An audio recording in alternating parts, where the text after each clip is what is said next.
তিনি বলেছেন এই আল হাইয়ুল কাইয়ুম এটা হচ্ছে ইসমে আজম। এটা কি? যে ইসমে আজম দিয়ে দোয়া করলে আল্লাহ দোয়া কবুল করে, আল্লাহর কাছে কিছু চাইলে আল্লাহ দেয়। এক সাহাবী দোয়া করতেছে ইয়া হাইয়ু ইয়া কাইয়ুম, বিশ্বনবী বলে এই সাহাবী তো ইসমে আজম দিয়ে দোয়া করতেছে। তাহলে দোয়ার সময় বলবেন ইয়া হাইয়ু ইয়া কাইয়ুম, পারবেন? বলেন ইয়া হাইয়ু ইয়া কাইয়ুম। আল্লাহর এই দুটো নাম ধরে ধরে আল্লাহরে ডাকবেন, তাইলে ওই দোয়া কবুল। পারা যাবে?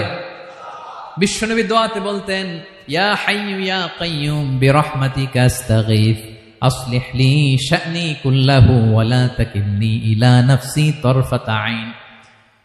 ও হাইয়ু ওয়া কাইয়ুম, ও শাশ্বত চিরঞ্জীব আল্লাহ, আসলিহ লি শা'নি কুল্লা, আমার সব কিছুকে আপনি ফিক্স করে দেন, ঠিক করে দেন। এক পলকের জন্য, এক চোখের পলকের জন্য আমার কোনো কাজ আপনি আমার উপর